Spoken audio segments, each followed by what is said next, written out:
What's good? It's your boy Fanon. All right, man. First, hey, thank for everybody for subscribing. Hit the subscribe button and the bell icon so you can send the live stream that we're going to do later today. We definitely have very, very good conversations in those live streams and really trying to push to do more and more of those on the channel. And thank you for everybody that's donates to the channel, all the loyal subscribers that I talk to every day that really make this channel fun to do. So I'm gonna get into a subject with your boy about your boy Eddie Hearn, and this marketing piece that he put out in Dazn about Dazn in boxing scene. I mean, I've had some people that are subscribed to the channel tell me about this article, and I had read it. I looked over it yesterday, but when I read it today in earnest, I got to tell you, man, Eddie Hearn can really polish a turd, man. This dude can polish a turd. Now, the deal is not in it. To be fair to Eddie Hearn, which honestly, a lot of times I'm not interested in because I don't think he's very fair to, he's not being very fair to me as a boxing fan with this nonsense he keeps pulling. And I've been thinking he's extremely disrespectful to American fight fans. But most importantly, he's holding up one of the top 3 fights in boxing with his nonsense. So I don't really want to be fair to him. He irritates me, and he's a pathological storyteller. But on this instant, man, you know, I got to give this dude credit for being extremely, extremely consistent in what he does. You know, being successful in life, there's that guy, Woody Allen. You know, one of those dudes that movement, that hashtag movement is going to be after in a couple minutes, said, you know, 95% of it, I think he said 95% of getting something done is being there, or 90% of being successful is being there. But pretty much that, hey, man, if you just keep doing it, keep working and keep pushing, you know, you're going to get a certain level of success. So with little Eddie Hearn, he is consistent with polishing them turds, man. This dude says in this article that they have signed 6 fighters have agreed to Eddie Hearn in Dazn deal. That's the headline. Now, last time I checked, when you have a headline, you should be looking pretty much, that should be the subject of what you're trying to talk about. I picked up this article thinking, who are these 6 fighters that are signed with Dazn? And then what I got out of it after this, how many words is in this thing? This 700, 800 word article, right? Was that Eddie Hearn's only looking to sign 4 or 5 top-notch American fighters to fight on Dazn. 4 or 5. Because he says he has 16 fights and he wants guys to fight 3 or 4 times a year. So you can only really have 3 or 4 fighters on Dazn from America that are big fighters because they've only got a certain number of dates. So I walked into the article thinking, okay, who are the 6 fighters that have signed? And what I walk away with is none of the names for any fighters that have signed. That is going to be released, I guess, sometime in June. He'll actually tell people who, you know, make the announcement as to who they've signed. And it is as of the date of this video, it's June 1st. But right now, they have not actually announced anybody that signed with it. Now we know that he's been rejected. At least he's been outright rejected by Adrian Bronner. He was he's been put on hold by Jermell Charlo and Mikey Garcia. So there's Keith Thurman left that I guess could sign with him. And of course he says he wants to sign Deontay Wilder. I would be amazed and shocked if Deontay Wilder signed with Eddie Hearn after what they just did with this $50 million offer. More than likely that is not going to happen. I would bet I'm a cheapskate and I hate losing money, but even I would put $1,000 on that. That's not going to happen. But I think the most important thing in this article is that he's only really looking for 4 to 5 big name fighters. The rest of the fighters are going to be guys coming out of the amateurs, guys coming out of the amateurs, guys coming in. He said basically like last chance saloon guys, right? So people who are on their last leg in their career and just trying to get some money, who trying to get some money, trying to get paid. Also, he said he's going to bring over and expose maybe some young UK fighters or older UK fighters into the American market by having them fight on the Dazn. The 16 of the card on some of the 16 cards for Dazn. So it's just, I'm not quite sure when you go through what he actually says, what is very exciting about this at all for a fight fan. I said it when the announcement for this thing came out. Now, the idea of a streaming of a new platform for boxing, this Perform, right? The future of boxing, that's okay if you have everybody on that platform. If everybody decided to jump ship from Showtime and from HBO and from ESPN and went to Dazn, and everybody left from whatever, I always forget what the name of Frank Warren's organization is, but Frank Warren is, he's established enough in the business for me just to know him by his name. Then there's Ringstar. There's Ringstar. I think there's a Ringstar USA and Ringstar France, if I get this correctly, with Richard Schaefer. Everybody's, but that's actually a now I've switched off and started talking about the promoters. But yeah, if they had to jump from those promoters and they jump from those platforms all onto Eddie Hearn's platform, then hey man, we could have, if it was 16 fights where the 16 fights sounded like this: Anthony Joshua, Deontay Wilder, Canelo Alvarez, Jermall Charlo, Jermell Charlo, and Danny Jacobs, right? And Vasyl Lomachenko, Mikey Garcia, Adrian Braun. Shoot, I'd love to see Adrian Bronner, whoever. If all of those, if Adrian Bronner, Omar Figueroa, if guys like that, if all those type of guys were on there, or David Benavidez versus Jose Ramirez, right? If that was the type of fights that were available on Dazn, I would, without a doubt, pay $20. I would jump out there and say, hey, I don't like Eddie Hearn at all because he's a promoter, and I am biased against promoters. I am. I've been a boxing fan. I've been a boxing fan for 40 years. And an avid boxing fan for 40 years. And I tell you, I absolutely positively have never met a promoter that, some of the best you can know about a promoter, or the best thing that a promoter can do is be somebody you never hear of. You never hear from. That's it.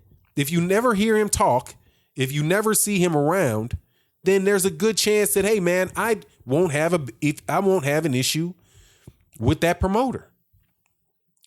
That's not the case with Eddie Hearn. Eddie Hearn is like omnipresent. Eddie Hearn is more out front than the boxers are. And you see how he handled this business with fighters that are not signed to him. Right? If they're not signed to him, then there's issues with it. And that's not the future of boxing. That's the past of boxing. That's the bringing back. Eddie Hearn is trying to bring back the past. It's the current situation by and large, with Top Rank, with Golden Boy. Actually, I think is a little less like that. I've seen I think as much as I don't like Oscar De La Hoya talks about trying to sign wanting fighters to be underneath his banner, but and I don't like complimenting Oscar De La Hoya, but Golden Boy seems to be probably out of necessity. An organization that I see more often going outside from underneath their own roof and having fighters fighting other people, right? Like, Canelo Alvarez has fought fighters who fought with the PBC. He fought guys with Tom Loeffler. They just did a show with Top Rank, right? So I see that more out of them. But Eddie Hearn seems to be very, very, very hesitant to make a fight against a promoter with a fighter that he doesn't represent. Now, I'm not saying it doesn't happen. I'm sure there's instances where it happened. Like the last time he allowed something to happen where he had somewhat of a golden goose Eddie made some crazy mistakes. I'm not sure why Eddie Hearn allowed Kell Brook to fight Gennady Golovkin. That to me maybe that's why he's so stern on this fight, on trying to make sure that Anthony Joshua doesn't take this fight with Deontay Wilder. That he's already lost one big cash cow for him, which is Kell Brook. And I think the other guys that he had was Carl Froch. I think he had Carl Froch at a point. I'm not sure if he had Carl Froch during that, during the time that he fought Andre Ward or not. I would have to go back and look at that. But I know that he had the big fighters that he signed, Kell Brook and Carl Froch. Carl Froch got broken off something ugly by Andre Ward. Like I said, I don't know if that was the case. He also took a chance and had Audley Harrison, and Audley Harrison got beat up by David Haye, I do believe. And then that disaster, of course, the two-time disaster of Kell Brook, right? Where Kell Brook gets one eye socket broken by Gennady Golovkin and another eye socket broken by Errol Spence Jr. So that might be the reason why he, inside of his head, he could be most hesitant about throwing Anthony Joshua in there with Deontay Wilder, because, there's a lot of people that really believed that Kell Brook had a shot at beating, Errol Spence. Now, many people in America who saw Errol Spence was like, you know what, dude? And I made this video. Errol Spence Jr. is going to end Kell Brook's career. And I think, and somebody can correct me in the comment section if I'm wrong, that Kell Brook might even have been the favorite in that fight. But that didn't stop Kell Brook from getting ruined. So maybe that's what's in Eddie Hearn's head. And also that could very well be in Anthony Joshua's head. But whatever the scenario is, that fight's not getting made, and that type of fight is not going to be on DAZN. So, I don't think that this thing is going to, I have a hard time believing that this thing is going to do very well. And I don't think that DAZN is really to the point that Richard Schaefer made. I don't think that DAZN is necessarily in for the long haul. He's got 2 years to prove that this thing is worth happening, which means in America, he's got 32 fights. 32 fights. And if he doesn't get four, and to have 4 and 5 big names, if you can get 4 and 5 big names, I'm not really sure that that's going to really be intriguing enough for the American public, from the American fight base, to want to sign up for that.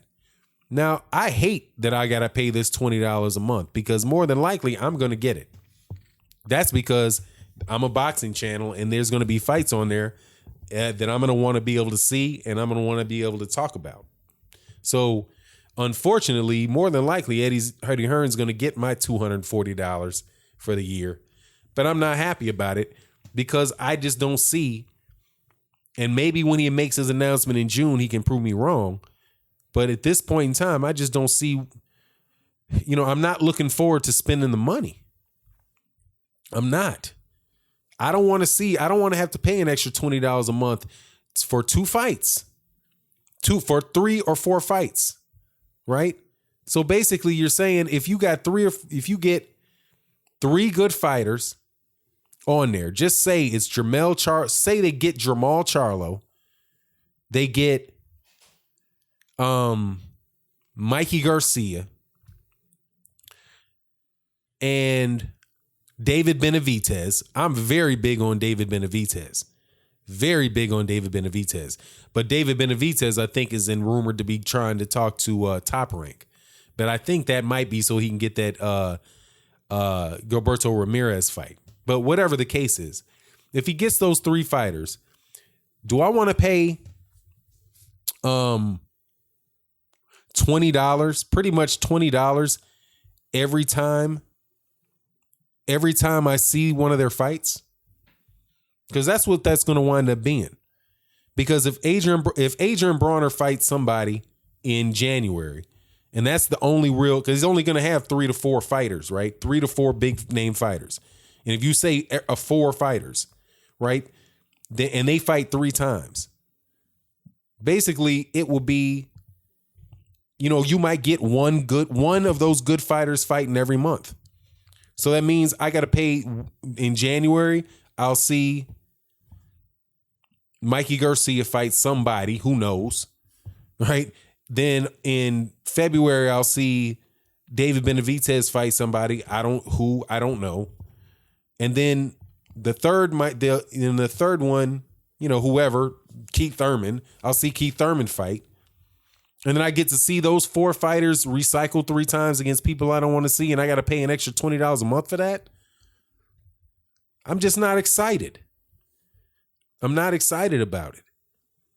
And I just don't see how this is something that is very significant. Now, in this article, which I'm not going to go through because this really is a very, very long article, he not go through in detail. He says that he has an agreement in place with 6 fighters. But listen to this one paragraph that he says, you're going to see us signing somewhere between 3 and 5 big names. And then you're going to see us sign a lot of other big names, but maybe chief support guys. Then you're going to see us sign half a dozen youngsters, probably amateurs who are going to be turning over. You're going to see us sign some real good prospects, 8, 10, 12, 15 and 0, and bring those guys on. You're going to see us working with guys who are last chance saloons. So, I mean, what are you going to get, Devin Haney?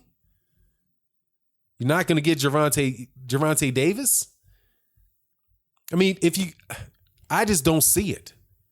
I don't see it. If this is going to be the prospect channel, if this is going to, it could be a great situation if I do get to see the prospects. But do I want to pay the equivalent I want to pay more money for that than I pay for HBO? More money for that than I pay for Showtime? I just don't see it.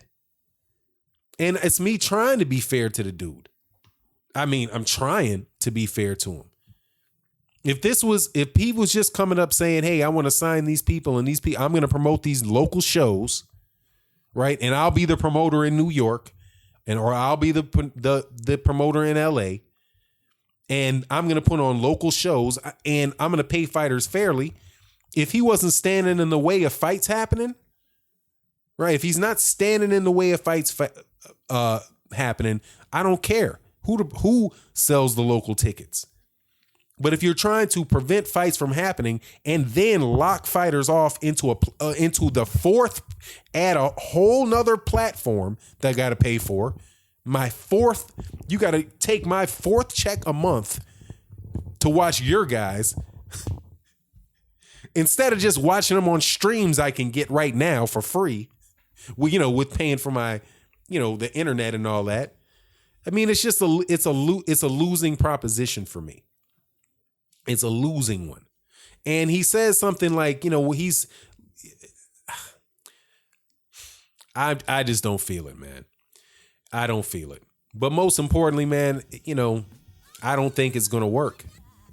But hey, man, I'm probably just one of those haters that he says is, out to get him. And it is what it is. But with that, I'm out. Peace.